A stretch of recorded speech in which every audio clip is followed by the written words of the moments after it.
Hello, and welcome my loyal YouTube followers, and welcome to part 2 of this 3-part series of videos entitled Building Your Home Recording Studio.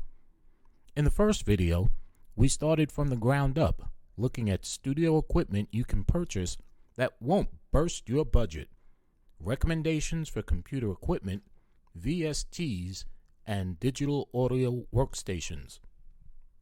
So, if you haven't watched video number 1 yet, now is probably the time to take a look at that one first and then come back to this video next. If you have watched part 1 already, thank you for watching, and please don't forget to click that subscribe button below. In this video, we're going to dig deeper into the equipment that you've purchased and go through some techniques for proper use of the equipment, how to use them in your mix, and get the best results. And I'll show you a few tricks and tips that the pros use as well. So, you have your computer and all of your equipment set up, and you're ready to start making music. Maybe you have already laid down some tracks, and you're feeling pretty good about your future as an audio engineer and musician. If you've gotten this far, fantastic. If you haven't, just hang on. I'll get you there. But for those of you who have already laid down a few tracks, here's what I want you to do. Pop open a CD and put it into your CD player of one of your favorite songs, or bring up Spotify or whatever streaming service you use, and pull up one of your favorite songs. Now, I want you to listen carefully to the sonic quality of that song. Now, real quick, while that song is fresh in your head, I want you to listen to one of your own tracks. Now, here's the most important part of this exercise. It's called honesty. Does your track have the same sonic quality as the other track you just listened to? Does it sound as good? Do you hear sonic separation of the instruments? Do your instruments and vocals create a space that sounds realistic to the listener? Can you hear the background vocals clearly, or are they buried in the mix? Does the snap of the snare drum make your ears ring, or, worse yet, give you a headache? Does the bass guitar sound muddy, or like the bass player was standing about a mile away and underwater? Mixing nightmares goes on, and trust me when I tell you, we have all experienced it, even the pros. This is where knowing your equipment and how to use it properly comes into play. So, stop kidding yourself saying, it don't sound too bad. It does. Or, I'll fix it later. You won't. Or worse yet, no one's gonna hear it. They will. Tough love aside, let's get to the art of fixing these things before they happen. Nothing is worse than spending weeks putting something together that is actually pretty good, and then deleting it from your hard drive because you made so many mistakes using your equipment, and now it's virtually impossible to fix. Or, worse yet, you don't know where to begin to start fixing it. So, let's get you started out the right way. First, we're going to take a look at proper recording levels, gain staging, and LUFS, which is LUFS, and we'll get back to that in a moment. Let's start at the very beginning, though. If you're sitting at your computer and have the volume levels or decibels turned way up on the track because you just love listening to your music nice and loud, stop doing this. So for now, let's just hold off on annoying the neighbors and your landlord. Let's do this right. The tracks on your DAW have settings. When you first start your DAW and add your new track, you will notice that the volume setting or gain automatically has a default setting. There's a reason for this. Actually, they're trying to do you a favor. This is the setting you should always begin with and stay with throughout the song. Now, of course, there are always exceptions to every rule. Say, for example, you want the music to fade in or fade out during certain sections of the song. Then, you might make some adjustments on the track's gain, but even in this case, you're probably better off using the track's volume envelope. That'll help you accomplish this. Envelopes, however, are another topic for another video, so we won't go there just yet. As you add more tracks, you may find that one or two tracks need to go lower for several different reasons, and that's fine. Just try to avoid going higher. Key point here, stay in the green. Going into the yellow is okay, but your track shouldn't be in the yellow for the song's entirety. If you find your track in the yellow for too long, your recording is too hot. The error didn't happen in the DAW setting. It happened while recording that vocal or miking that amp. So, tell your vocalist to back up off the mic a little bit, or turn down that Marshall amp that you've got cranking away on 10. Your neighbors, they'll appreciate it. So, we all know the universal signal for stop is always red. If your track is in the dreaded red zone, stop. There's really just no point in going any further. Stand up and yell, "Cut!" and start the take again. A track that goes red, even for just a split second, is toast. Playback is going to sound like the speakers just got ripped in half, and the instruments are going to sound horrible. And worse yet, you could do damage to your equipment. I've worked with some audio engineers in my day who have said, "Hey, we'll fix it in post." An old saying engineers used to use when they find something wrong in the mix, right in the middle of a session. What's wrong with this? Well, let's go back to what we discussed earlier. They won't, or they can't, and you end up with an angry client, a botched mix, all because you decided to wait to fix it in post. This is a terrible mistake and something to avoid, and a disaster waiting to happen. Can it be done? Sure. But 3 days later, who's really going to remember exactly what needed to be tweaked? Now, you've added 8 more tracks or 16 more tracks, and you can't even hear that mistake anymore because it's buried under all those other instruments that you've added. But it's there, and someone is going to notice it, and most likely, that someone is going to be your client. Now, let's take a look at LUFS, the Loudness Unit Full Scale. This is very simply a measurement of loudness. It is used as a standard by most recording studios, music distribution services, and music streaming services to ensure recorded music isn't too loud for broadcasting. Basically, going back to our previous discussion a few minutes ago, if your recording is too hot or loud, your finished product will never get past your distributor because broadcasters such as Spotify or YouTube just won't accept it.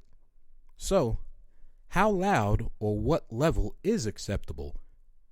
The rule of thumb is about negative 14 dB at the top and negative 23 dB at the low end.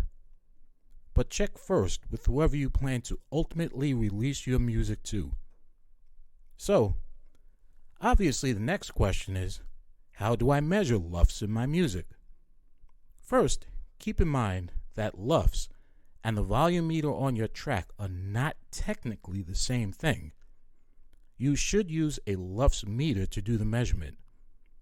These meters are available as plug-in modules for your DAW and usually run for about $200. So, speaking of LUFS, let's take a look at a basic demo. here on the screen, you see that I have both my DAW and Ulean LUFS meter on the screen. Like I've said before, you should be working with 2 monitors at all times, if not 3. But for the sake of this video, I'm showing you everything on 1 monitor for simplicity's sake. 2 monitors will always help you to kill 2 birds with 1 stone. This way, you can gain stage and watch your levels on the DEW while you're watching the LUFS meter. Pay attention and be sure that while you're watching and listening, that your tracks stay out of the dreaded red zone and that your LUFS doesn't fall below -14. Keep a sharp eye on the LUFS and the track. You will need to pinpoint where the LUFS goes below -14 in your track and lower the volume in the track at that point using your volume envelope. Or, if the track has many spots where LUFS goes below -14, that's probably a good indication that you just have a tendency to record too hot. Again, keeping in mind the default setting of the tracks within your DAW. That's always a good starting point. Here's a spot in the mix where LUFS fell below -14 and the track within the mix that caused it. Well, it's a pretty easy fix. I just create a volume envelope and bring down the volume in that area and then reset my LUFS meter, play it back, and voila, it's fixed. The next topic is going to be proper microphone techniques. This is probably the easiest to understand and correct within a mix, excluding proper EQing and compression of vocals.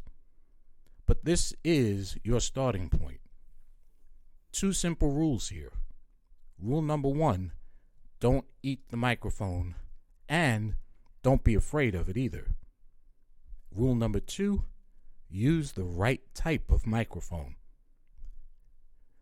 Rule number 1, which is actually pretty easy.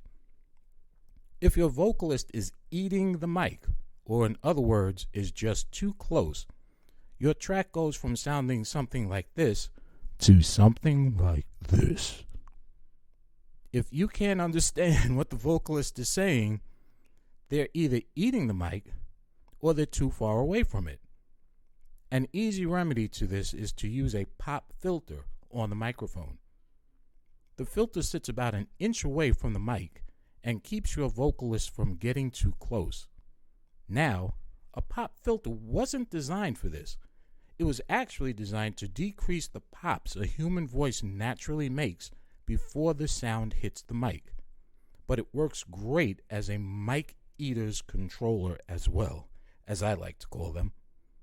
On the flip side of this, because the pop filter sits about an inch away from the mic, it creates the perfect space between the vocalist's mouth and the microphone, so they aren't too far away either. Let's take a look at rule number 2. Using the correct type of microphone for the job. There are many different makers and models of microphones available in the market, and the choices can be very confusing. So let me simplify it for you. You need to be concerned with just 2 different types of microphones. The first being a condenser microphone, and the second being a dynamic microphone. Now, with these 2 types, there are several different subcategories, such as ribbon, omnidirectional, unidirectional, moving coil, and the list goes on and on. All you need to know as a beginner is that you need 1 good condenser mic and 1 good dynamic mic. One of each of these will get the job done for most of your projects, unless you plan on miking a full set of drums, and again, that's another topic for another video. The condenser mic is used for vocals, and you should be looking for a condenser mic with a figure 8 pattern. The pattern of a mic picks up the sound from the front of the microphone and the back of the microphone. They also have a very low to no sensitivity of sound coming from the sides of the mic.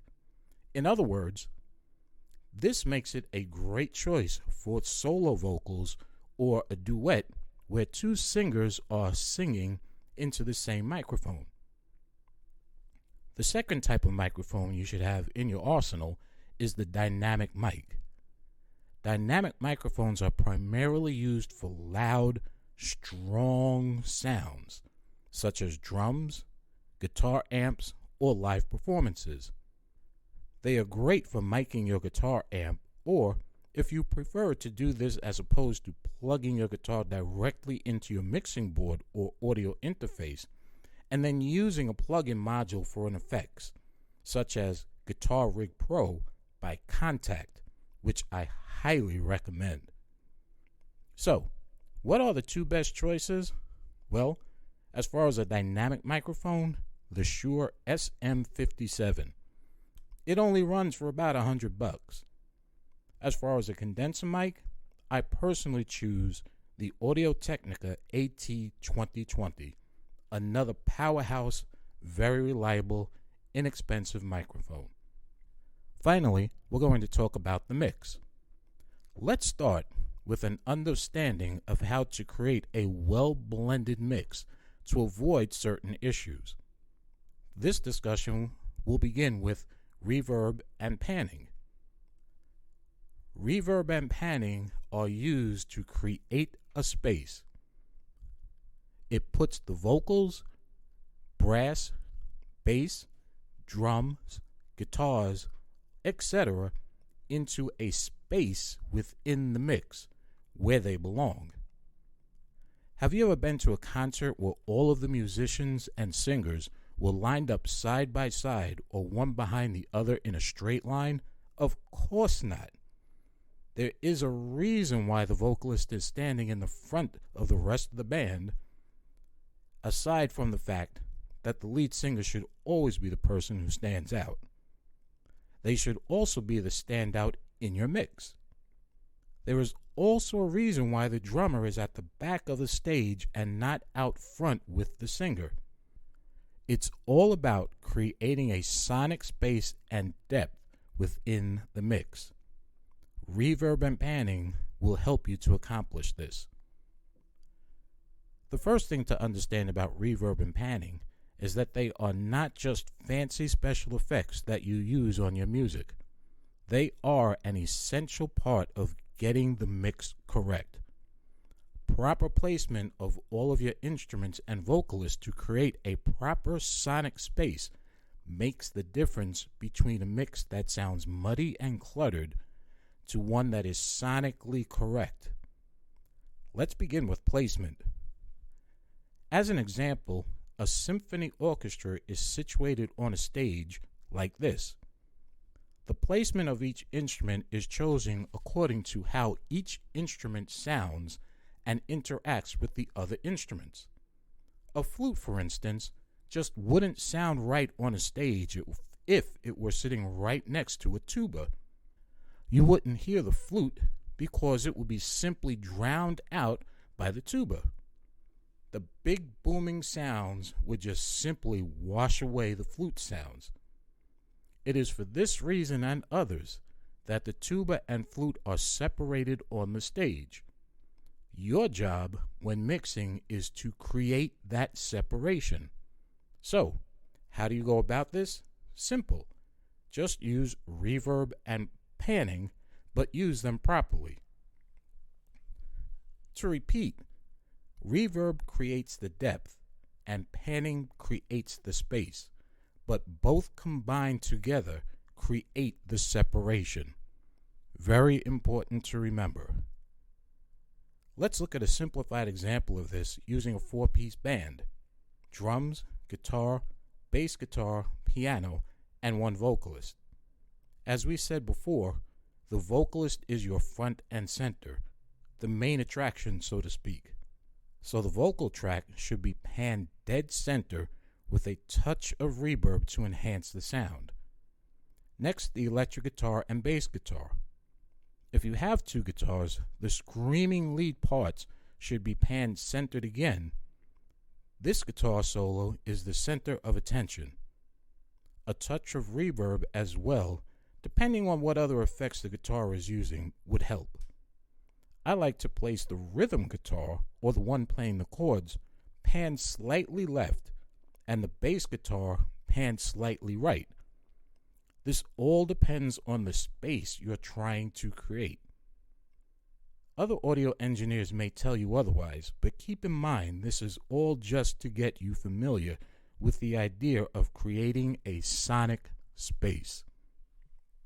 In this mix, I'm going to give the bass guitar some reverb, placing it in the background of the space. Rule of thumb to remember here: more reverb equals further back, and less reverb equals closer to the front. So, depending on your sonic space that you're trying to create, keep those two rules in mind. Now for the drums. Drums can be the most difficult instrument to mic and mix, but you're probably using a drum machine or drum VST, so we won't go into mixing drums individually in this video. Instead, we're going to keep in mind that drums are loud, fat, and piercing. So, I'll give you one guess where they should sit within your mix. In the rear and panned center. Be careful with using so much reverb on the drums that you get the illusion of the drums being in the rear, but you end up washing them out with too much reverb. This just takes practice and listening to your entire song and deciding what sounds are coming across as being realistic. Now, suppose you have two or more singers. Who is the lead singer? Who is the background singer? And where should you place both of these? Hint, the word background should tell you exactly where this singer should be placed in the mix. Keep the lead singer front and center, and the background singer either panned left or right with more reverb than the lead singer. Just as you would see at a live show. Making sense? The backup singers are always situated behind the lead singer. Now, when you start adding other instruments like horns, violins, finger snaps, etc., play with the placement of these instruments as well. It makes the recording sound more realistic and sonically correct. Never put all of your instruments panned dead center with the same amount of reverb. It's just not going to sound right. Now, we've come to one of the most misused pieces of equipment within the arsenal, that being the EQ. EQ overused or used incorrectly will destroy your track. My best piece of advice is this: use EQ sparingly to make corrections where sound quality needs work. A silly but effective example is this: a surgeon only opens up a person's chest during open heart surgery, and only as much as needed. Otherwise, the surgery can end up doing more harm than good. EQ is kind of the same thing. You need to fix what needs fixing and leave the rest alone. Don't get in there and keep making adjustments or you're going to ruin everything. Just because you have an EQ doesn't mean you have to use it on every track on every song. The three things to keep in mind when using EQ, and for the sake of keeping things as simple as possible for the beginner, are these. Number 1, EQ adjusts lows, mids, and highs. You adjust lows to remove rumble. You adjust the mids to remove mud. And you adjust the highs to remove sibilance or hissing. Again, keeping this simple, if your low-end instruments such as bass, kick drums, tuba, etc. sound more like a thunderstorm than a musical instrument, cut back on the low-end EQ. If your mids such as vocals, woodwinds, or anything that isn't quite low-pitched or isn't quite high-pitched, but right between the two sounds muddy or lacks clarity, cut the boost on your mid EQ. If your higher pitched instruments, such as a female vocalist, viola, or acoustic guitar, have that tinny sound or too much hissing or annoying S's, cut back on the high end EQ. EQ has many other uses and adjustments that can be made, such as shelving, bands, cue, cutoffs, etc., etc. But for today, we're going to stop here. EQ is a subject for an entire book, or at least a 5-hour video, if it's explained thoroughly. We are just touching the basics here to get you up and running. Next, we're going to talk about compression. Compression, like EQ, is sorely misunderstood by most beginners. If you're like I was 30 years ago, your understanding of compression is that it quiets everything down and lowers the volume of your track while preserving the sound quality. While this isn't far from correct, there's a lot more to it than that. In a nutshell, compression pushes the peaks down and pulls the valleys up. In other words, it attacks the peaks in your mix that may momentarily put your track into that dreaded red zone or drown out other instruments. On the flip side of that, it also lifts up the softer or lower sounds so that they don't get left behind in the mix and can still be heard, even behind that screaming guitar solo. The mechanics behind this are done with 4 main tools: attack, threshold, rate, and makeup. Very simply put, when a track's volume goes above the threshold you have set, the compressor kicks in and pushes the volume down within a specified amount of time, which is called the attack. This happens very, very quickly, as it's measured in milliseconds. The ratio chooses the point above threshold where the attack occurs. For instance, if you get your ratio set to 2:1, when the volume goes 2 decibels above the threshold you chose, the compressor pushes it down 1 dB, hence 2:1. Again, if you were to set your threshold to 8, the compressor would push the volume down by 4 dB. Again, thus a 2:1 ratio. Now what about makeup? Makeup allows your volume to go back to where it was after the spot it was compressed. Otherwise, the compression would kick in and never let go. So, what compression settings should I use for each instrument? Well, here, there are no cold hard figures or settings that you can always use on every track, because each song is going to have its own sonic space and fingerprint, so to speak. So, each song compression settings are going to differ. That being said, it's best to get an understanding of each adjustment on a compressor and what it does, and the best way to do this is simply through experimentation. What sounds right?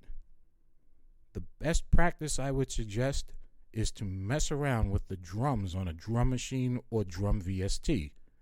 Compressing drums is probably the most challenging of all instruments.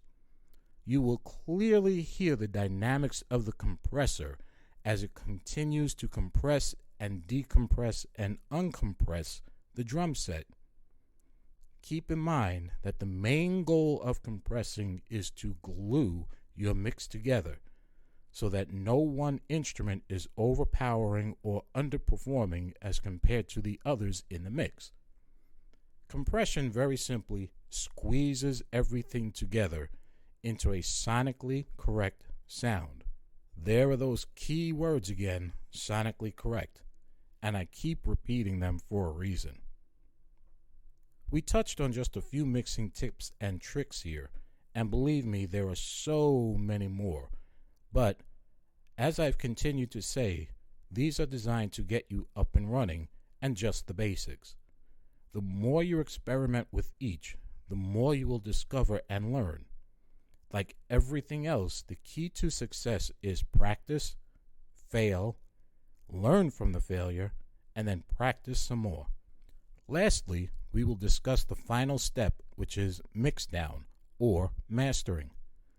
Let me be perfectly blunt here and straight to the point.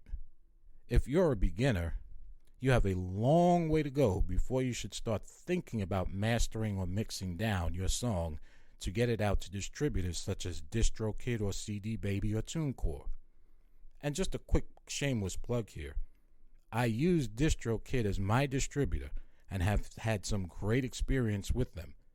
If you go to my website, www.gsharpjams.com, and click the link on the For Musicians page for DistroKid, you will get 7% off your first year subscription to DistroKid, courtesy of G Sharp Jams. Anyway, advertisement aside, let's get back to mastering your music. Building your song track by track takes patience and practice. Now that everything is done, you have to get it out of your DAW and out to distributors. To do this, you have to perform a mixdown of the song, or what professionals refer to as mastering. Mastering is a whole nother talent in and of itself and requires a good ear, experience, and some really good tools. The idea of the mixdown is to make sure everything we have discussed in this video so far is done correctly and make any changes that are needed. This means sitting down in a quiet space, preferably alone, and listen to every minute detail of every track of every second of the song. You will be amazed at what you discover at this stage that you didn't hear before. And that's because during recording, you were too concerned about miking, reverb, panning, EQ, the vocalist who keeps forgetting the lyrics, the stubborn guitarist who swears he's in the right key, and the bass player who spends way too much time texting his girlfriend. Trust me, been there, seen it, done that. But now, here you are at the final mixdown, and you get that holy moly moment. When did that happen? Where did that pop come from? Why didn't I hear the neighbor's dog barking in the background before? This is where you start to fix all of that, and it can take hours. My suggestion? Don't be your own best critic here. Let others listen as well before you get started. Trust me, they are going to hear things that you never did. So what tools do you need to get started to do your mastering? Well, a good compressor, limiter, gate, and a de-esser to start, and probably a hot pot of coffee. But let's stop there. I've given you enough information for now, and a lot to think about, and hopefully you've been taking notes. Yeah, I'm done for now.